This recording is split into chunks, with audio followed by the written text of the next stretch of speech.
श्री सत्यनारायण व्रत कथा। बोलो सत्यनारायण भगवान की जय। पहला अध्याय।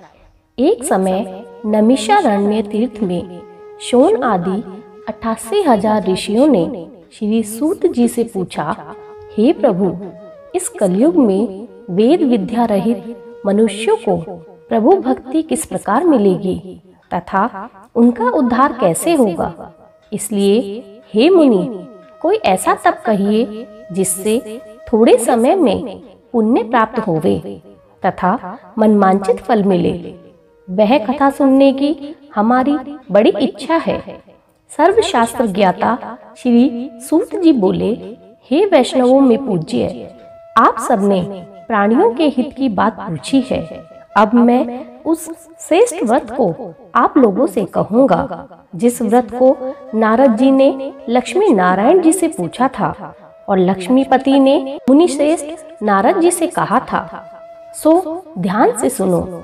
एक समय योगी राज नारद जी दूसरों के हित की इच्छा से अनेक लोकों में घूमते हुए मृत्यु लोक में आ पहुँचे। यहाँ अनेक योनियों में जन्मे हुए प्राय सभी मनुष्यों को अपने कर्मों द्वारा अनेकों दुखों से पीड़ित देखकर सोचा कि किस यत्न के करने से निश्चय ही प्राणियों के दुख का नाश हो सकता है। ऐसा मन में सोचकर विष्णु लोक को गए। वहाँ श्वेत वर्ण और 4 भुजाओं वाले देवों के ईश नारायण को देखकर, जिनके हाथों में शंख, चक्र, गदा और पग थे तथा वरमाला पहने हुए थे, स्तुति करने लगे। हे भगवान, आप अत्यंत शक्ति से संपन्न हैं। मन तथा वाणी भी आपको नहीं पा सकती। आपका आदि मध्य अंत नहीं है। निर्गुण स्वरूप सृष्टि के आदि भूति व भक्तों के दुखों को नष्ट करने वाले हो। आपको मेरा नमस्कार है। नारद जी से इस प्रकार की स्तुति सुनकर विष्णु भगवान बोले, हे मुनि श्रेष्ठ, आपके मन में क्या है? आपका किस काम के लिए आगमन हुआ है? निसंकोच कहो। तब नारद मुनि बोले, मृत्यु लोक में सब मनुष्य जो अनेक योनियों में पैदा हुए हैं, अपने अपने कर्मों के द्वारा अनेक प्रकार के दुखों से दुखी हो रहे हैं। हे नाथ, मुझ पर दया रखते हो तो बताइए कि उन मनुष्यों के सब दुख थोड़े ही प्रयत्न से कैसे दूर हो सकते हैं। श्री भगवान जी बोले, हे नारद, मनुष्यों की भलाई करने के लिए तुमने बहुत अच्छी बात पूछी है। जिस काम के करने से मनुष्य मोह से छूट जाता है वह मैं कहता हूँ, सुनो। बहुत पुण्य देने वाला स्वर्ग तथा मृत्यु लोक दोनों में दुर्लभ एक उत्तम व्रत है। आज मैं प्रेमवश होकर तुमसे कहता हूँ। सत्यनारायण का यह व्रत अच्छी तरह विधि पूर्वक करके मनुष्य आयु पर्यंत यहाँ सुख भोग कर मरने पर मोक्ष को प्राप्त करता है। श्री भगवान जी के वचन सुनकर नारद मुनि बोले कि उस व्रत का फल क्या है, क्या विधान है, किसने इस व्रत को किया है और किस दिन यह व्रत करना चाहिए? भगवान विस्तार से कहिए। भगवान बोले, दुख शोक आदि को दूर करने वाला, धन धान्य को बढ़ाने वाला, सौभाग्य तथा संतान को देने वाला यह व्रत सब स्थानों पर विजयी कराने वाला है। भक्ति और श्रद्धा के साथ किसी भी दिन मनुष्य श्री सत्यनारायण की प्रातः काल के समय ब्राह्मणों और बंधुओं के साथ धर्मपरायण होकर पूजा करे। भक्ति भाव से नवेद, केले का फल, घी, दूध और गेहूं का चूर्ण सवाया लेवे। गेहूं के अभाव में साठी का चूर्ण, शक्कर तथा गुड़ लेवे और सब भक्षण योग्य पदार्थ जमा करा के भगवान को अर्पण कर देवे तथा बंधुओं सहित ब्राह्मणों को भोजन करावे। उसके पश्चात स्वयं भोजन करे। नृत्य, गीत आदि का आचरण कर सत्यनारायण भगवान का स्मरण करते हुए समय व्यतीत करे। इस तरह व्रत करने पर मनुष्यों की इच्छा निश्चय ही पूरी होती है। विशेषकर कली काल में भूमि पर यही मोक्ष का सरल उपाय है। बोलो सत्यनारायण भगवान की जय। दूसरा अध्याय। सूत जी बोले, हे ऋषियों, जिसने पहले समय में इस व्रत को किया है उसका इतिहास कहता हूँ, ध्यान से सुनो। सुंदर काशीपुरी नगरी में एक अत्यंत निर्धन ब्राह्मण रहता था। वह भूख और प्यास से बेचैन हुआ नित्य पृथ्वी पर घूमता था। ब्राह्मणों से प्रेम करने वाले भगवान ने ब्राह्मण को दुखी देखकर बूढ़े ब्राह्मण का रूप धर लिया और उसके पास आदर से जाकर पूछा, हे ब्राह्मण, नित्य दुखी हुआ पृथ्वी पर क्यों घूमता है? हे श्रेष्ठ ब्राह्मण, यह सब मुझसे कहो, मैं सुनना चाहता हूँ। ब्राह्मण बोला, मैं निर्धन ब्राह्मण हूँ, भिक्षा के लिए पृथ्वी पर फिरता हूँ। हे भगवान, यदि आप इसका उपाय जानते हैं तो कृपा कर कहो। वृद्ध ब्राह्मण बोला कि सत्यनारायण भगवान मनमांचित फल को देने वाले हैं, इसलिए हे ब्राह्मण, तू उनका पूजन कर, जिनके करने से मनुष्य सभी दुखों से मुक्त होता है। ब्राह्मण को व्रत का सारा विधान बताकर बूढ़े ब्राह्मण का रूप धारण करने वाले सत्यनारायण भगवान अंतर्ध्यान हो गए। जिस व्रत को वृद्ध ब्राह्मण ने बताया है, मैं उस व्रत को करूंगा, यह निश्चय कर उसे रात में नींद भी नहीं आई। वह सवेरे उठ सत्यनारायण भगवान का व्रत का निश्चय कर भिक्षा के लिए चला गया। उस दिन उसको भिक्षा में बहुत सा धन मिला, जिससे बंधु बांधवों के साथ उसने सत्यनारायण भगवान का व्रत किया। इसके करने से वह ब्राह्मण सब दुखों से छूटकर अनेक प्रकार की संपत्तियों से युक्त हुआ। उस समय से वह ब्राह्मण हर मास व्रत करने लगा। इस तरह सत्यनारायण भगवान के व्रत को जो करेगा वह मनुष्य सब दुखों से छूट जाएगा। इस तरह नारद जी से नारायण का कहा हुआ यह व्रत मैंने तुमसे कहा। हे ब्राह्मण, मैं अब और क्या कहूँ? ऋषि बोले, हे मुनीश्वर, संसार में इस ब्राह्मण से सुनकर किस किस ने इस व्रत को किया, हम वह सुनना चाहते हैं। इसके लिए हमारे मन में श्रद्धा है। सूत जी बोले, हे मुनियों, जिसने इस व्रत को किया वह सब सुनो। एक समय एक ब्राह्मण धन और ऐश्वर्य के अनुसार बंधु बांधवों के साथ व्रत करने को तैयार हुआ। उसी समय एक लकड़ी बेचने वाला बूढ़ा आदमी वहां आया और बाहर लकड़ियों को रखकर ब्राह्मण के मकान में गया। प्यास से दुखी लकड़हारा उनको व्रत करते देखकर ब्राह्मण को नमस्कार कर कहने लगा, आप यह क्या कर रहे हैं और इसके करने से क्या फल मिलता है? कृपा कर मुझे बताइए। ब्राह्मण बोला, सब मनोकामनाओं को पूर्ण करने वाला यह सत्यनारायण भगवान का व्रत है। इसकी ही कृपा से मेरे यहाँ धन धान्य आदि में वृद्धि हुई है। ब्राह्मण से इस व्रत के बारे में जानकर लकड़हारा बहुत प्रसन्न हुआ। चरणामृत ले और प्रसाद खाने के बाद अपने घर को गया। लकड़हारे ने अपने मन में इस प्रकार का संकल्प किया कि आज ग्राम में लकड़ी बेचने से जो धन मिलेगा उसी से सत्यनारायण देव का उत्तम व्रत करूंगा। यह मन में विचार कर वह बूढ़ा आदमी लकड़ियां अपने सिर पर रखकर जिस नगर में धनवान लोग रहते थे वह ऐसे सुंदर नगर में गया। उस रोज वहां पर उसे उन लकड़ियों का दाम पहले दिनों से चौगुना मिला। तब वह बूढ़ा लकड़हारा दाम ले और अति प्रसन्न होकर पक्के केले की पूली, शक्कर, घी, दूध, दही और गेहूं का चून इत्यादि सत्यनारायण भगवान के व्रत की कुल सामग्रियों को लेकर अपने घर गया। फिर उसने अपने भाइयों को बुलाकर विधि के साथ भगवान जी का पूजन और व्रत किया। उस व्रत के प्रभाव से वह बूढ़ा लकड़हारा धन, पुत्र आदि से युक्त हुआ और संसार में समस्त सुखों को भोगकर वैकुंठ को चला गया। बोलो सत्यनारायण भगवान की जय। तीसरा अध्याय। सूत जी बोले, हे श्रेष्ठ मुनियों, अब आगे की कथा कहता हूँ, सुनो। पहले समय में उल्का मुख नाम का एक बुद्धिमान राजा था। वह सत्य बोलने वाला और जितेंद्रिय था। प्रतिदिन देव स्थानों पर जाता तथा गरीबों को धन देकर उनके कष्ट को दूर करता था। उसकी पत्नी कमल के समान मुख वाली और सती साध्वी थी। भद्रशिला नदी के तट पर उन दोनों ने श्री सत्यनारायण भगवान का व्रत किया। उस समय में वहाँ एक साधु वैश्य आया। उसके पास व्यापार के लिए बहुत सा धन था। वह नाव को किनारे पर ठहराकर राजा के पास आया और राजा को व्रत करते देखकर विनय के साथ पूछने लगा, हे राजन, भक्ति युक्त चित्त से यह आप क्या कर रहे हैं? मेरी सुनने की इच्छा है, सो आप यह मुझे बताइए।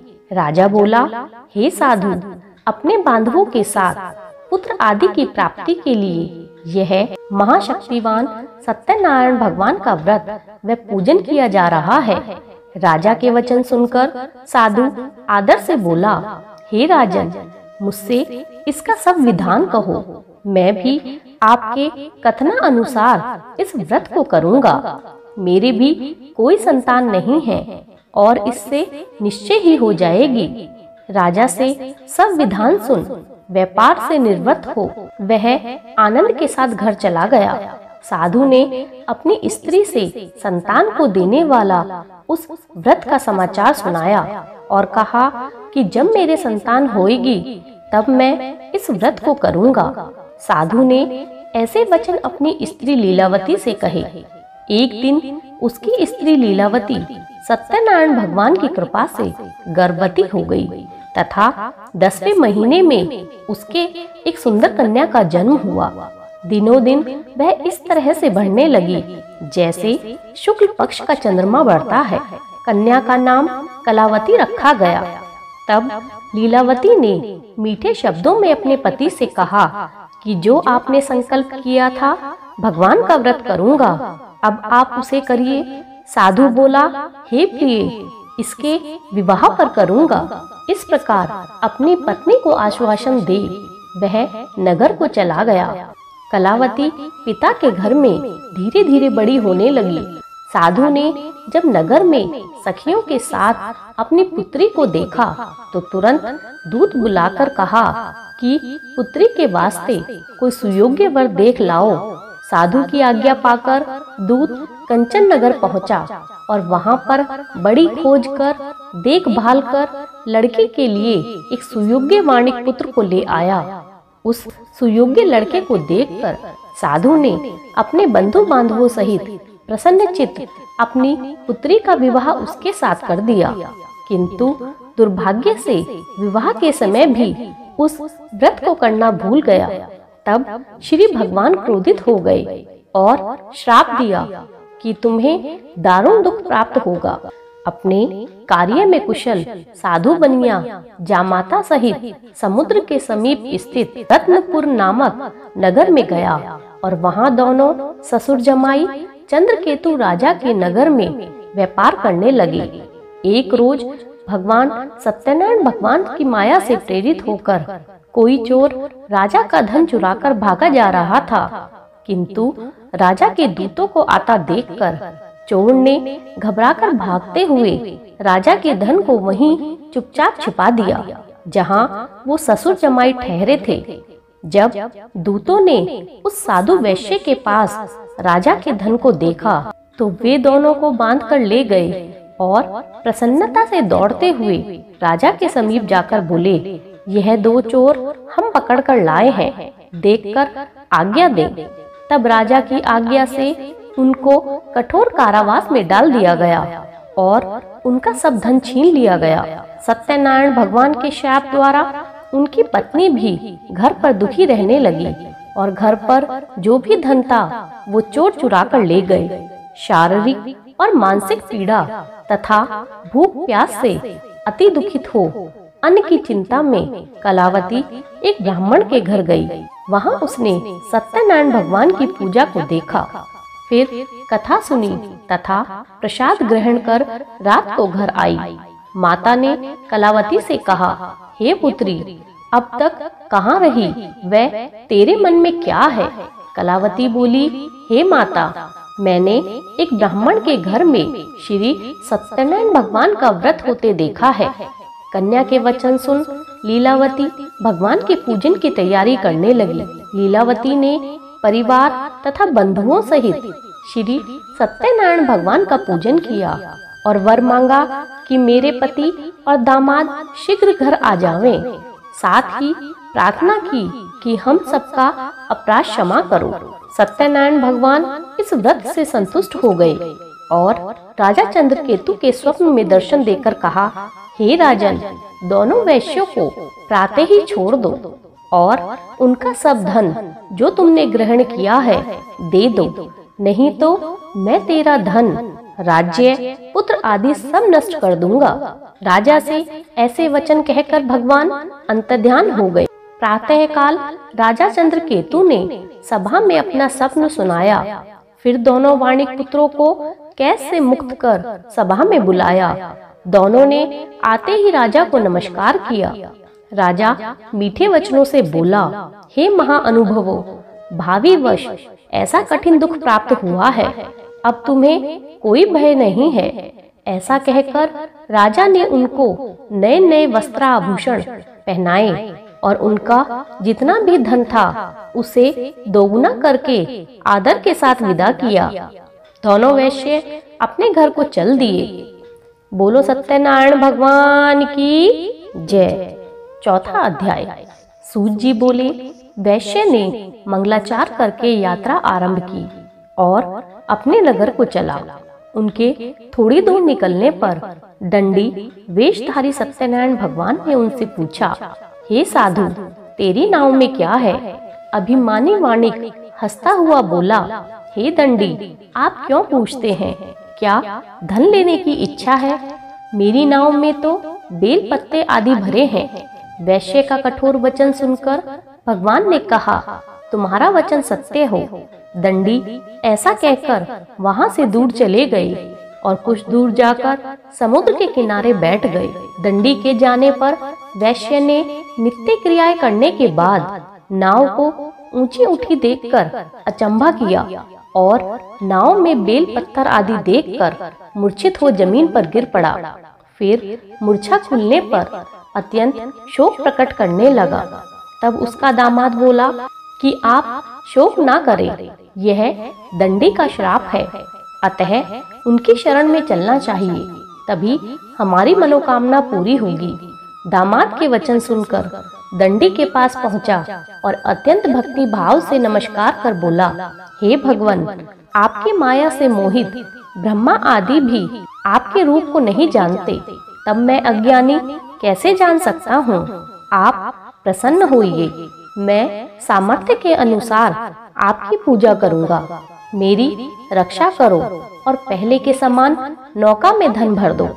उसके भक्ति युक्त वचन को सुनकर भगवान प्रसन्न हो उसकी इच्छा अनुसार वर देकर अंतर्ध्यान हो गए। तब उन्होंने नाव पर आकर देखा कि नाव पहले की तरह धन से परिपूर्ण हो गई है। फिर वह भगवान सत्यनारायण का पूजन कर साथियों सहित अपने नगर को चला। अब अपने नगर के निकट पहुंचा, तब दूत को घर भेजा। दूत ने साधु के घर जा उसकी स्त्री को नमस्कार कर कहा कि साधु अपने दामाद सहित इस नगर के समीप आ गए हैं। ऐसा वचन सुनकर साधु की स्त्री ने बड़े हर्ष के साथ सत्यनारायण भगवान का पूजन कर पुत्री से कहा, मैं अपने पति के दर्शन को जाती हूँ, तू कार्य पूर्ण कर शीघ्र आ जाना। माता के ऐसे वचन सुनकर कलावती प्रसाद छोड़कर पति के पास चली गई। प्रसाद की अवज्ञा करने के कारण सत्यनारायण भगवान रुष्ट हो गए। उसके पति को नाव सहित पानी में डुबो दिया। कलावती अपने पति को ना देखकर रोती हुई जमीन पर गिर पड़ी।